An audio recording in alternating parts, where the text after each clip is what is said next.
So, welcome to the webinar. What we're going to cover today is the results of a survey we sent out to the industry at the beginning of summer. So, as many of you know, the TSRGD changed in 2016. So we gave it a couple of years and we thought we'd ask the industry how they're coping with it. What are they using? What are they not using? What do they like? What do they not like? I'll cover quite a few things within this, including why did we do the survey in the first place? And before we do that, really, we have to look at why did the TSRGD change? Then we'll show you a bit about who responded. We'll go through some results and just a few slides at the end with further thoughts. A few of the questions were quite subjective, so actually there's some opinion in here. So I will point that out when they're opinion and not necessarily data. Again, just a reminder for those of you that have just joined us, if you missed the first slide there, if you do want to make a comment or ask a question, please use the chat function and ask a member of staff. So, why the survey? Why did we do it? As I've just said, the law changed a couple of years ago now, hopefully for the better, maybe not in some people's opinion. And we wanted to figure out how the industry is working with this. How are you coping with it? What changes has it brought to you? What impact has it had to the traffic signing industry? So before we look at the results, let's look a little bit about why the government changed this document. Realistically, it's an old document. Its first edition in this guise. I mean, there have been traffic regulations that going back as far as 1936, as far as I can tell. But realistically, it's been in the previous format before 2016 since 1964. There were major revisions in 1975, 81, 94, which included the now so-called Guildford rules, and in 2002, which is realistically its last incarnation. Most of those changes were actually prescribed new traffic signs. So if you look, for instance, in the 1964 edition, there were 276 signs. By 2002, that had risen to 862. This is for many reasons. But if you think about that, 1964 is a long time ago. I wasn't even born then, amazingly. I know that's hard to believe, those of you that know me. I've had a hard paper round. But the roads were very, very different back in 1964 to they are today. So actually, the whole landscape has changed. I mean, back in 1964, it was the year of flower power, peace and love, and the hippie movement. And this car was the European Car of the Year, amazingly. What a great piece of engineering that was. The Austin 1800, and actually 386,000 of them were produced in 10 years' time. This was the European Car of the Year, English car, great piece of kit in 1964. However, I'm slightly disappointed because in the same year, this is what the Italians were doing. Slightly nicer vehicle, I would imagine. Ferrari 275 GTB was also released in 1964. The roads were different, as we said. There were only 12 million cars on the roads. Now on a Friday night, it feels like there are 12 million on the M25 alone. There was no speed limit. That didn't come into force on a trial basis until 1965.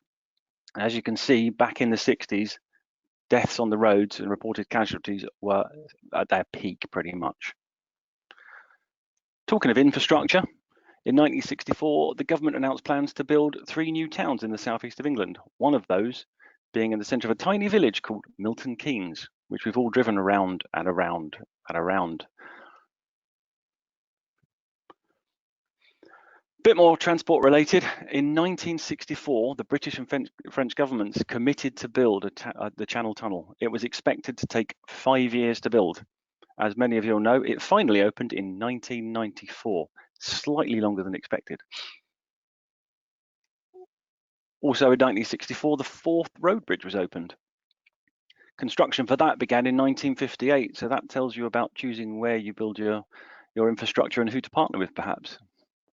Looking at statistics, as we will do a lot of statistics in these slides, to frame this change over the time. In 1964, the inflation rate was 3.5%, and the UK interest rate was 7%. Great for savings, not necessarily for mortgages. However, the weekly wage was just £16, and now it's 509. It's a huge increase. Probably the most shocking statistic of all of those is the average house price. Yep, average house price was £3,360. It's now about £250,000. In fact, in London in 2018, the average property value is £484,000. So everything's changed. So back to TSRGD and what happened. It came into force on the 22nd of April, 2016, and it revoked the previous edition. There was actually an amendment in November 2017 that came into force in December, but that really was designed to correct some of the errors and omissions in the original document. A lot of the stated aims for TSRGD 2016 was to reduce sign clutter. If you look, detailed policy review showed that the traffic signs had doubled in the last 20 years, the amount of traffic signs, which is a significant increase.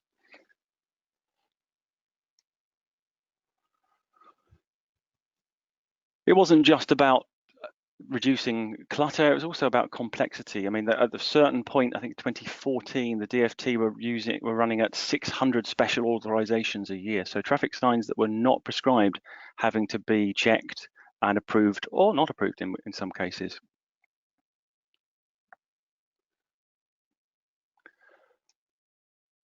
So that kind of frames why and what happened. So let's have a look at who responded so we can understand what kind of people we had responding to the survey. So we had a total of 64 people complete the survey. We had more than that start it but not finish it. So I've excluded those just for clarity of data. That was a 72% completion rate. So those that started it in general finished it. On average, it took about 20 minutes. So it wasn't too onerous on time, I hope. One of the questions we asked, just to kind of frame where we are, is what was the primary job role? So as you can see, the vast majority actually scheme design, quite a few sign designers, small percentage of manufacturers, and 24% of other. And we did ask people to specify just so we could be clear, because we can't put everyone in the same box. We kind of knew that asking the question. Here's a kind of list of those other roles.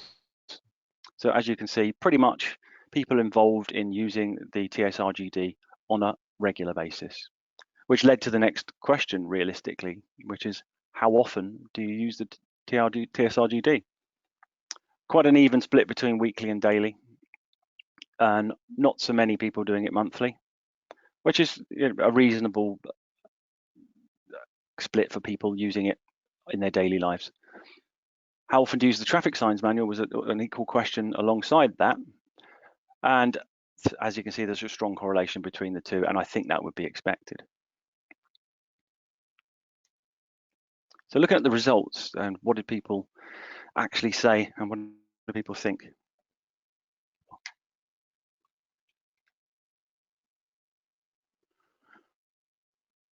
First question was around terminal signs. The fact that there's no longer a requirement to place 2 terminal signs. It isn't expected that this happens all the time. If you read the circular document that came out from the department, this is really to cater for places where putting 2 signs makes no sense, where perhaps the landscape doesn't allow it, where the second of those signs doesn't inform drivers. Whereas previously, in 2002, you'd have to place them regardless of whether they benefited the drivers, which obviously would contribute to clutter. So we asked a couple of questions on these amendments. The first question was, have you made use of it? Have you found it useful really already within the last 2 years? And reassuringly, 69% of people said yes, they have. Then we asked, do you see a future use for it? In other words, will you continue to, or if you haven't, will you? And the overwhelming majority, 82%, said yes. So this looks like it was a useful amendment. Next, the mandatory links tying upright signs and road markings have been removed. So there is not necessarily a link between a legal link between the line markings and the upright signage. I wasn't sure how this would affect people, so I asked the question again, have you made use of it? And will you use it in the future? And here's the result. 41%, nearly 42% said yes. But quite another high percentage, 77% of people said they see a future use for it. So again, you'd probably consider that to be a usable amendment if people are planning to use it.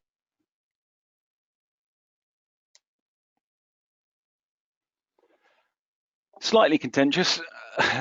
Dimensions for parking bays have been relaxed, except obviously for those for disabled badge holders.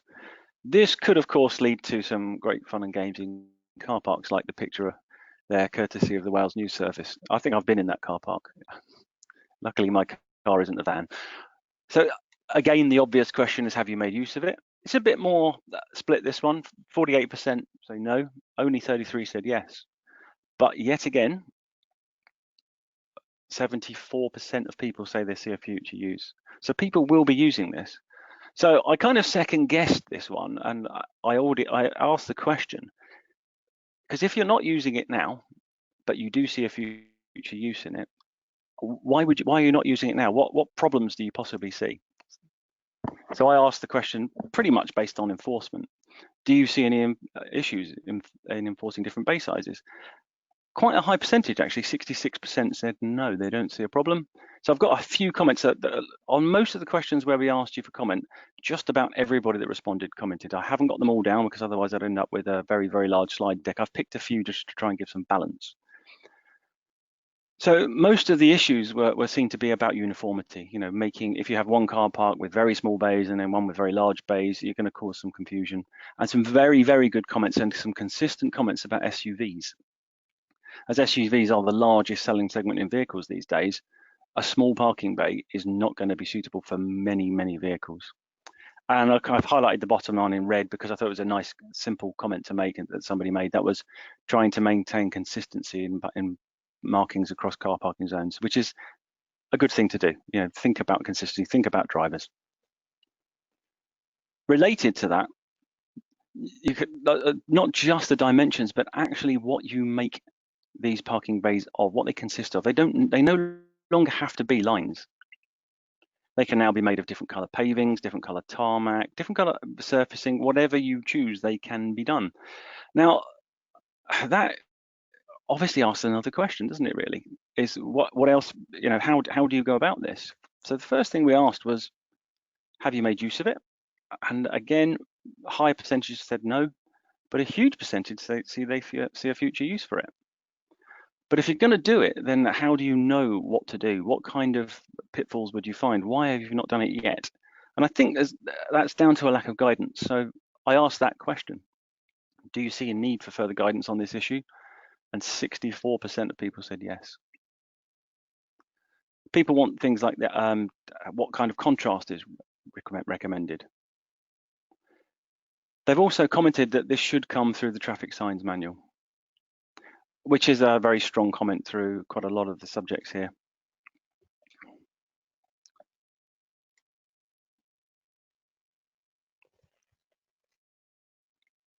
Sign illumination. Now, furthering on from the work and amendments after 2002, realistically now, only critical warning signs and regulatory roundels need to be illuminated in a street lit area. So more and more warning signs do not need to be illuminated. The idea here is that reduces some visual clutter, and it can reduce costs. So we asked the question, have you made use of it? 75.8% of people said yes, they have. So clearly a very useful amendment, and a staggeringly high, nearly 92% of people see a future need for this. Interestingly, just one respondent said no for future use. I then asked, do you feel there are cost savings from illumination? And a staggeringly high, 93% of people said yes. I did ask a few people around in the industry what kind of cost savings were to be made, and I think that could be a subject of a future webinar because I'd like to understand that better myself. But I've had some estimates to tell me that the installation cost alone is 33% more expensive for a typical ADS sign.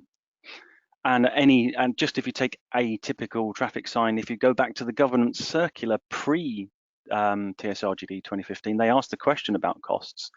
And the average yearly cost to illuminate one traffic sign is £13 in energy cost. I'm sure that's changed now because my energy bill's certainly gone up since 2015. I asked a further question on this because it's highlighted even further in standards. And that's the standard involved in traffic signs BS EN 12899 Part 1, says that when placing non-lit warning signs, high performance material should be considered. So I asked the question, because this is of interest to me and my company, of course, and that is, what class of material do you specify for non-lit warning signs? I'm pleased to say many said it varies, because clearly it will and it should. Quite a few, 35% said R2 or RA2, and just 16% said R3B. Whereas the actual standard itself, BSEN 12899 Part 1, does state use high performance material. So realistically, the majority you would expect should be R3B.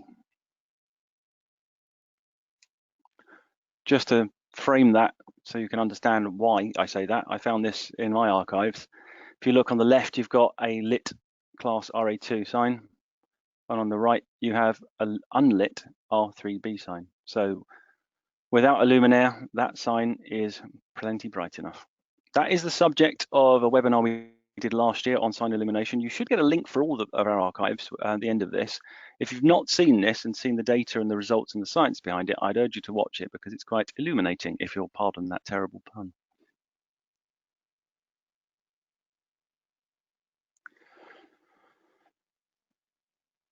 Kind of illumination related.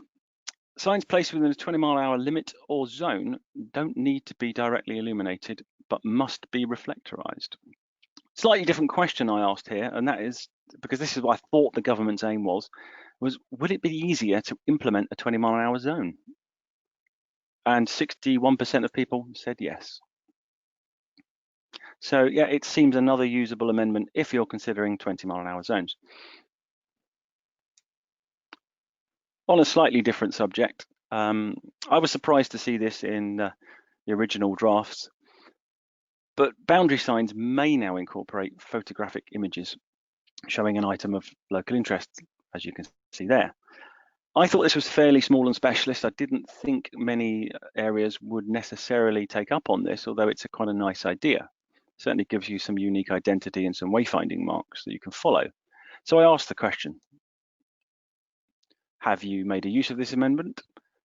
And as kind of expected, 16% said yes, so a fairly small number. I wouldn't imagine everywhere, or it would not even apply to everybody on the line. But seeing a future use for it was a reasonably high 37%. So that means that certainly areas that couldn't do it before, or had to do it as a special authorization before, which is how it was up until 2016, have now considered the use of it.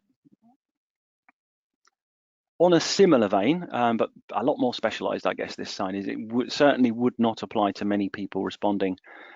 And that is, there's little swatches and logos on motorway service areas. They were previously special authorizations. Now they are allowed without authorization, as long as they are within the guidelines within the document. So the same question arises, have you made use of it? And as you can see, 50% say no and 40% say NA, so not applicable. Same with the future use is fairly similar, with a very high percentage of not applicable. So I looked at that and thought, okay, well, that means the not applicables are really skewing the data, because clearly it can't apply to everyone. So if we just look at people it does apply to, remove the NA, then we've got a bit more of a similar pattern to some of the others. So yes, a small percentage say they have already, and 40% say this of those that they apply to say that there's a future use. So yes, it was useful, but obviously to a lot smaller percentage of the industry.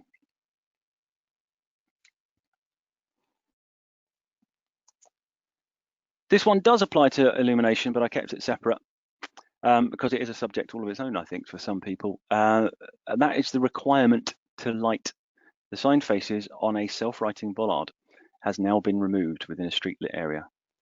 These signs must be reflectorized, as they always have been. So the first question, have you made use of it?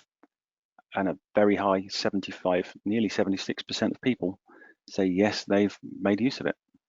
And a staggeringly high, again, 87% of people said they see a future use. Only 2 respondents, by the way, that no is just 2 respondents, said they don't see a future need. I then asked the question out of curiosity, have you placed more self-writing bollards as a result of this change? because the change was there to possibly to help decrease costs. But if it's changed behaviours, that may be good and it may be bad. Who knows? But it's quite an even split, as you can see, 40.3 versus nearly 42%.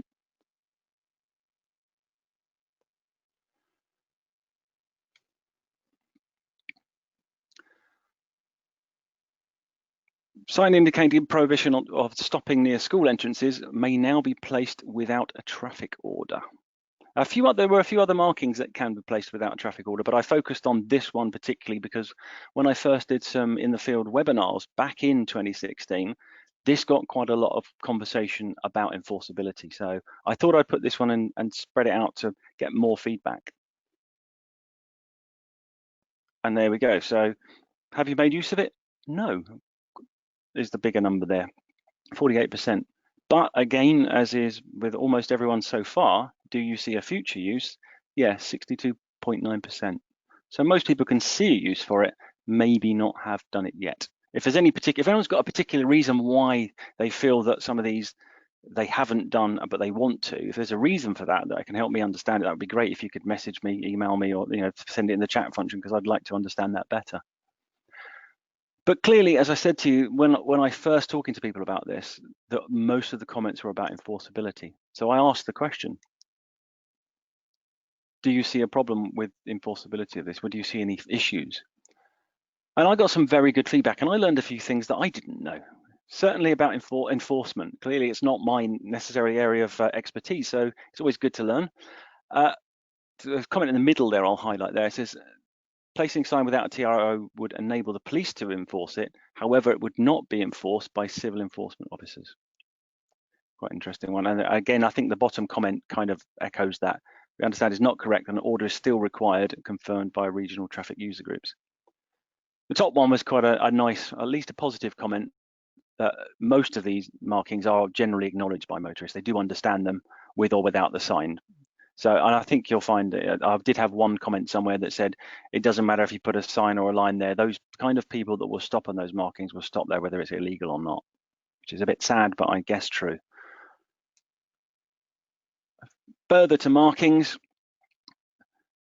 box junctions, size and shape has been pretty much relaxed. There are still a couple of restrictions, but it's now a lot more flexible.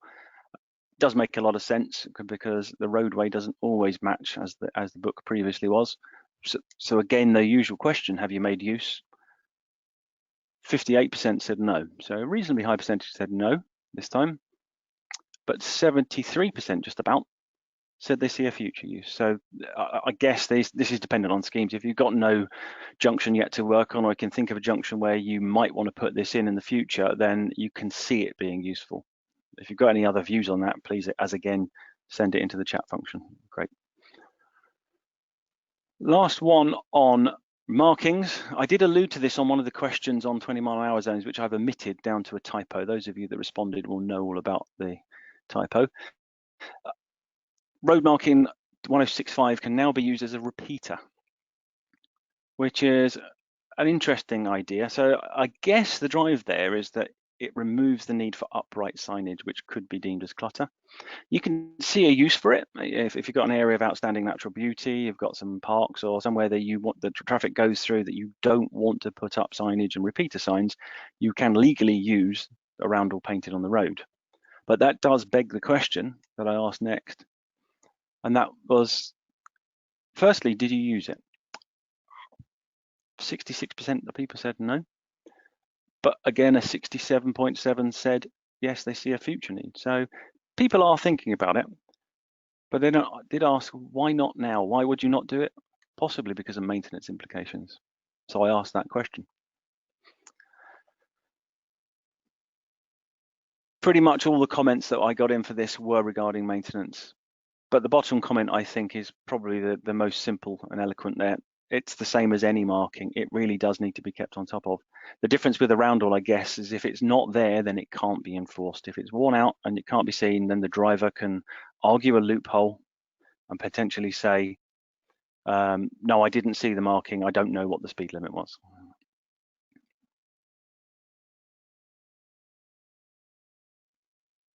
This one is one of my favorite pet hates.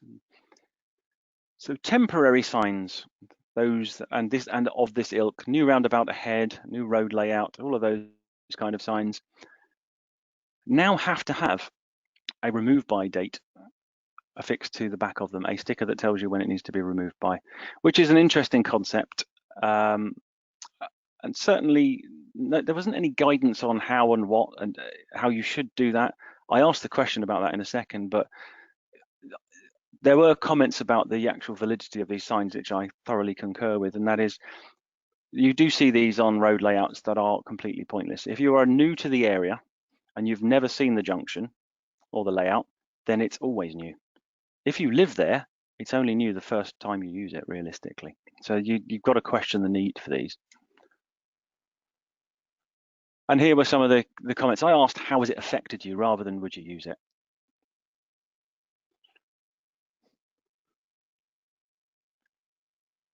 So there's some positive ones in there, only in a good way. Clear reminder of when they should be removed. Setting dates in the removal in the diary. And I love the bottom one. I highlighted it just because it did make me chuckle a little bit. Finding loads of these signs that have been left in place, one for over 20 years. That's well past temporary. Then I asked, have you got a system in place to record the remove by date? And a staggeringly high 51% of people said no, which I was surprised at. But then again, it would depend on who the onus falls on to remove the sign. I guess there would be people on the response that say, actually, they pass that responsibility to the contractor, and so on. I'd like to understand a bit more about that. So now we move on in a second to a bit more subjective. So at the end, we asked a few questions asking people how they felt and how they used it and those kinds of things. And we started with this one. Has the introduction of TSRGD 2016 increased or decreased the level of sign and road marking related queries? Use the word queries to keep it fairly vague. It just really, the feeling was, is it causing you problems? Is it giving you more questions to answer that you didn't before? And it's fairly evenly split. So there was some increase for 37, no change for 46%, a big increase for 14%. So I guess that probably splits down a bit by job and function. But only one respondent claimed a big decrease, which is interesting. No one else, just one. Around half claims some form of increase. So it has affected, not necessarily positively.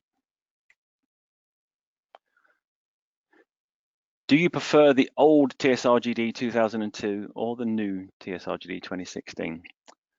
Fairly high percentage, I think you'll agree. 84% said they prefer the old, and 16% said they prefer the new, which I thought was interesting. And I thought I'd have a look and split the data a different way. So then I looked at it, and bearing in mind we asked people how often they refer to it, and we asked people what they did, I sliced the data that way. So what we get now is, of all respondents, as you know, as we just said, it's nearly 84% said prefer the old. But those who only use it monthly, the least frequently, 42%, nearly 43%, actually prefer the new. Maybe there's some correlation between how often you refer to the document and how experienced you are, perhaps. I didn't ask how many years experience of using TSRGD. That might have been a useful slide to do. And if you look at it by job, looking at purely sign designers, those that it's really affected by, only 7% said they prefer the new. So there is a real split between how people use the document, how often they do, and what their actual role is as to how much they prefer the old over the new.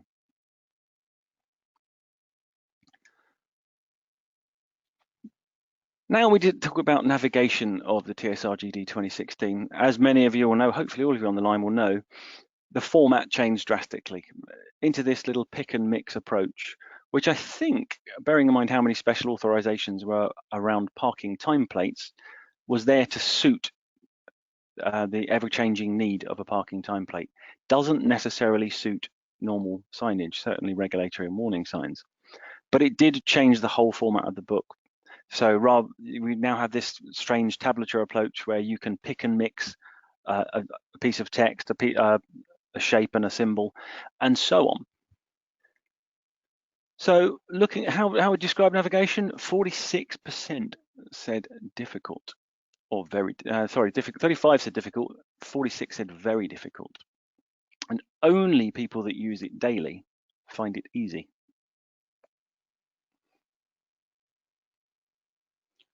Which, again, like any new document, if you think about change, maybe in another 2 years' time or 3 years' time, that percentage will go up. How do you find the terminology in TSRGD? Now, this one is a fairly reasonable split. 38% said okay, but 40% said difficult. But only 6.4 said easy, which is a strange one. No one who used it monthly found it easy or very easy. So again, that kind of indicates to me those that use it monthly are not, if they're not familiar with the language anyway, perhaps this is more about experience than it is about anything else.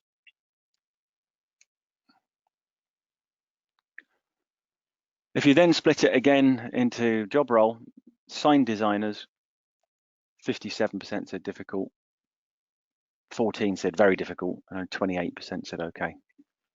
And they actually, sign designers find it the most difficult, and they all use it daily or weekly. There is not one sign designer that responded that refers to the TSRGD monthly.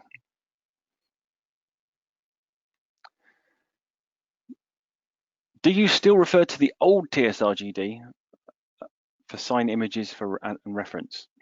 A staggeringly high 88.7% said yes, which is not surprising when we look at some of the comments a little later.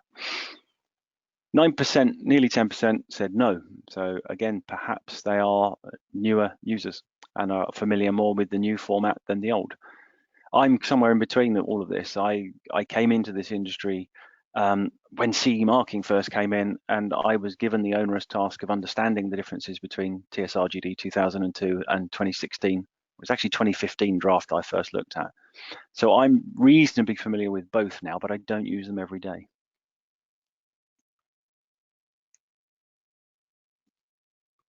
Now, has that loss of diagram numbers affected your asset management system? If so, how? This is a free text field, actually. We've got quite a few comments here. I've tried to keep it balanced and highlighted just a few rather than all of them. First comments, no, there's still cross-reference to TSRGD 2002. Not that I'm aware of, no. And we did have a couple of yeses. Yes, you can't find the sign now, they're in numeric order. And the last one, yes, affected everything we do, bring them back. So there's a few of those, a few emotive comments. Has the flexibility in TSRGD created any problems? If so, things like confusion, inconsistency, legal challenges. This is really getting to understand what people do. It's difficult to put all the responses here. We had a lot of responses, just about everybody commented. I've highlighted a few.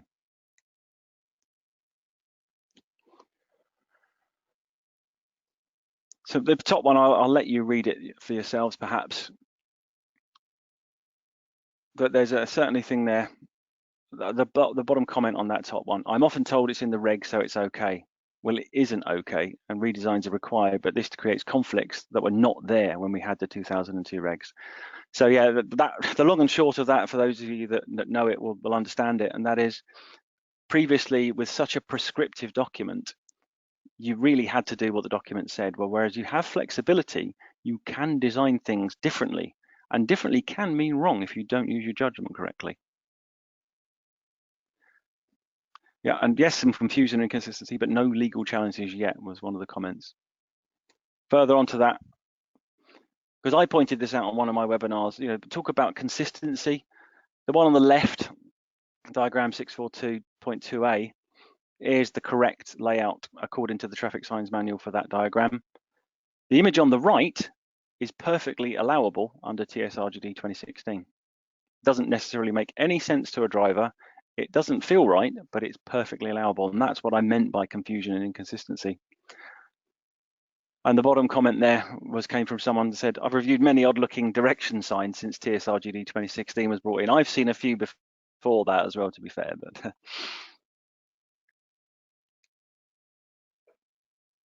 this was a killer question for me.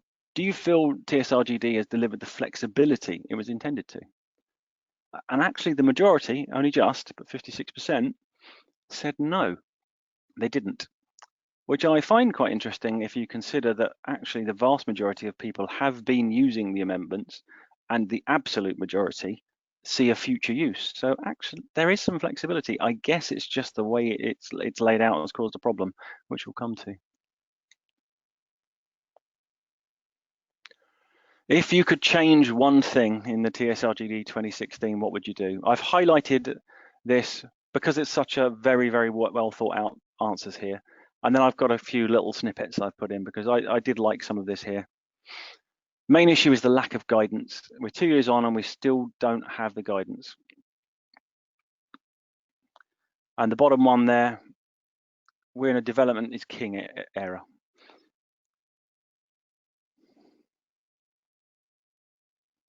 Let's go for the next. So a couple of suggestions came in actually. I quite like the top one there, a hot linked online version that brings back all of the relevant text that's scattered through the document relating to a particular sign in one place. And of course, being free, yes.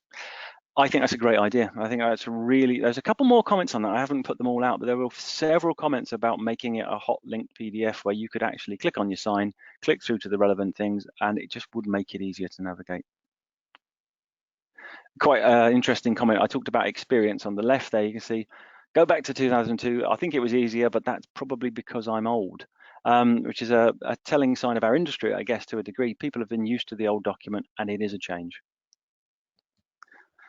Yeah, it would be easy to read if it was laid out in a way that requires less clicking between things. The interesting thing about that is if any of you saw the 2015 draft, before it morphed into the final published 2016, there was less flicking between things. It was much more of the tablature approach. What we ended up was something between the 2002 and the current 2016. So it's they started trying to make it like that, but it just didn't work. A few more. Format and diagram numbers, orientation of pages. That comment on orientation came up many, many times. I didn't give you a percentage, but trust me, there's a lot of it. Turn it around 90 degrees, put layout portrait, not landscape, because part of it's portrait and part of it's landscape, which is not very nice, particularly if you need to print it out. And it also makes PDFs quite difficult. You can rotate a PDF, but it just makes it a bit awkward.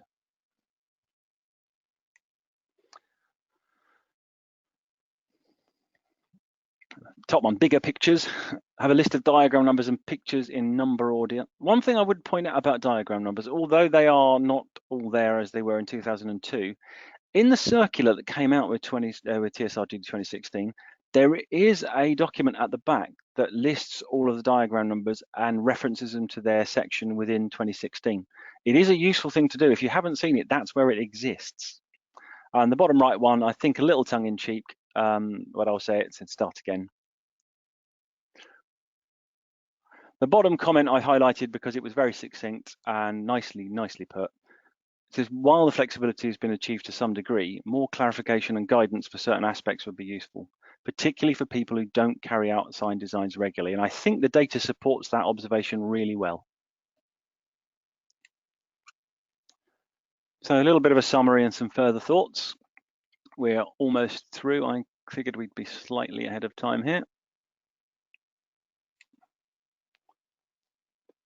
So a couple of comments from me regarding lighting firstly. 2016 TSRGD removes the requirement to light many signs legally. It does not, however, remove the need for signs to serve the road user. So just taking away a luminaire does not necessarily serve the road user. You need to consider using the correct grade of material, and in some instances, you still may need to light a sign. As I said before, do check out our webinar on sign illumination if you want more science on that. There does appear to be a correlation between the usage of the TSRGD and how well users have adapted to the new format. Bearing in mind, this is a big change and it's a big document. And the bottom one, I've already mentioned it, but despite the majority of people saying the TSRGD 2016 didn't give the intended flexibility, most respondents say they see a future use for all of the amendments in this survey. So it realistically has given some flexibility. Otherwise, they wouldn't have said yes, one would imagine.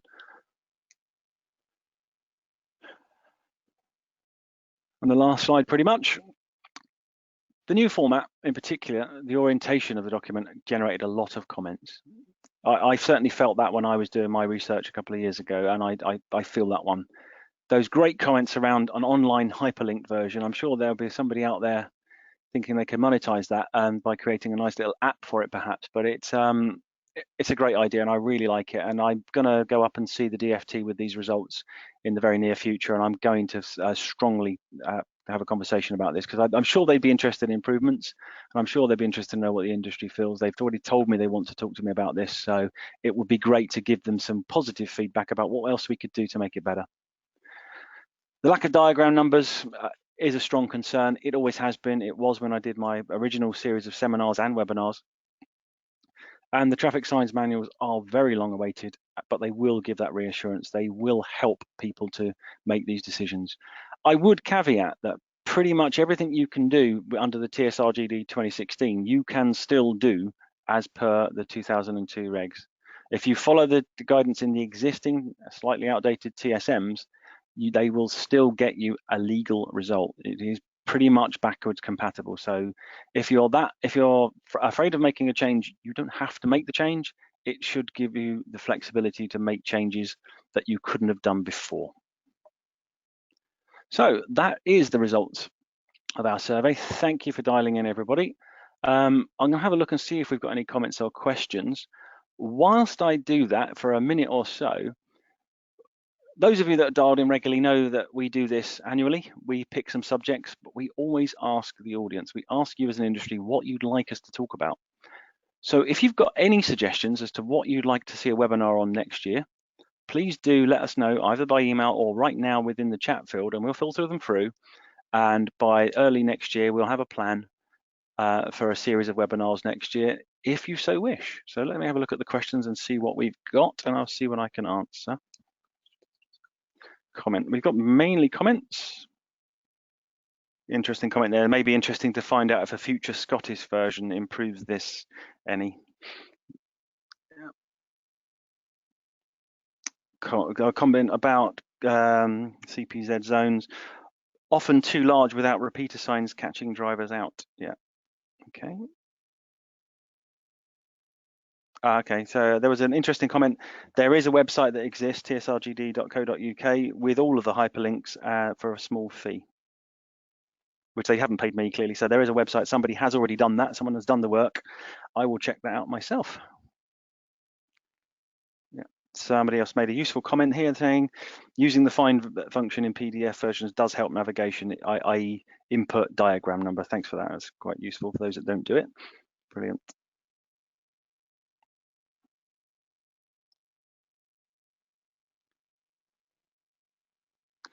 Interesting. There's a very useful comment. Thank you for this one as well. Someone said, no, we have recently had an adjudicator ruling stating that replacing markings with different colored materials is not permitted for red routes. Okay, excellent.